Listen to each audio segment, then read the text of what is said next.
Bonjour et bienvenue sur la chaîne Santé l'éveil pour une nouvelle vidéo. Je m'appelle Robin Priou, je suis praticien en naturopathie et en épikinénergie à Guérande et aujourd'hui on va voir les différences entre le jeûne sec et le jeûne à l'eau. Commençons tout de suite avec le jeûne hydrique, donc le jeûne à l'eau. Déjà, il faut prendre en compte que boire de l'eau, ça ne veut pas forcément dire éliminer plus de toxines.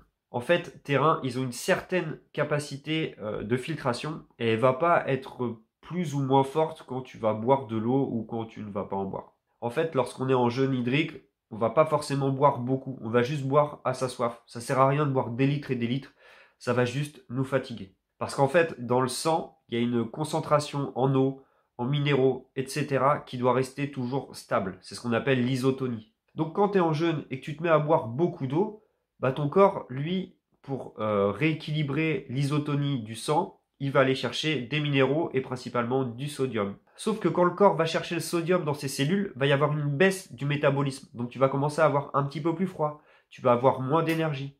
Donc si tu es quelqu'un qui est déjà de base frileux et qui est épuisé ou fatigué très régulièrement, bah ça va pas être ultra bénéfique de boire des grosses quantités d'eau quand tu es en jeûne. Donc à l'inverse du jeûne hydrique, le jeûne sec, lui, va permettre de préserver l'isotonie du sang. Et donc, bah forcément, il n'y aura pas tous les désagréments, comme j'ai dit tout à l'heure, donc de baisse de métabolisme, perte d'énergie, et puis grande frilosité. Un autre avantage du jeûne sec, c'est d'avoir des résultats plus rapides que quand tu jeûnes à l'eau. Comme le corps n'est pas dérangé par l'apport d'eau, il va pouvoir consacrer 100% de son énergie à ce qu'il a à faire. Donc, par exemple, l'autolyse, c'est-à-dire la destruction des cellules malades. Même en jeûne sec, le corps a besoin d'eau. Et où est-ce qu'il va chercher de l'eau? Par exemple, dans les graisses. Donc, il va faire fondre des graisses beaucoup plus rapidement que si tu étais en jeûne hydrique. En général, on dit qu'un jour de jeûne sec, ça équivaut à peu près 3 jours de jeûne à l'eau, voire plus si tu fais un long jeûne sec. Et pour tous ceux qui se posent la question, en jeûne sec, oui, on continue d'uriner. Le corps va chercher l'eau là où elle est. Donc par exemple dans l'air, dans les cellules autolysées, dans la graisse et aussi dans la lymphe.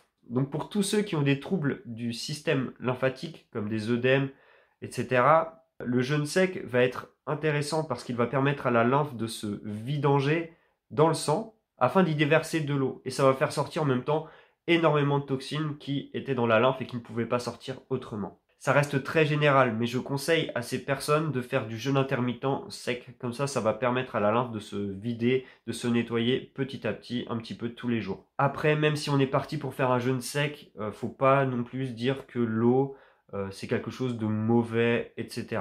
Si tu as soif, je te conseille de boire. Par contre, veille à ne pas boire des énormes quantités d'eau en très peu de temps. Donc par exemple, 1 litre en un quart d'heure, ça va faire beaucoup de travail pour le corps. Bien sûr, si tu te lances dans le jeûne, que ce soit hydrique ou à sec, vas-y progressivement, encore une fois. Commence par repousser ton jeûne de la nuit.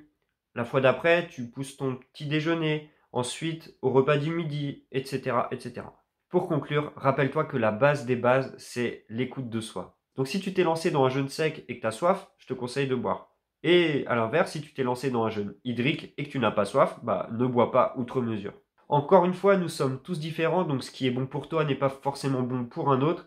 Et en plus, ce qui est bon pour toi maintenant ne le sera peut-être plus dans quelques mois. Voyez le jeûne comme un moment sacré, un moment où vous êtes pleinement présent à vous, que ce soit agréable ou désagréable. Jeûner, c'est s'octroyer un temps avec soi, afin de s'observer et de s'accepter tel que l'on est. Voilà, j'espère que cette vidéo t'a plu. Si c'est le cas, n'hésite pas à mettre un pouce bleu et à t'abonner, ça m'aidera énormément. En attendant, je te souhaite une belle continuation, une belle vie, pleine d'amour, de confiance et de paix, et je te dis à bientôt.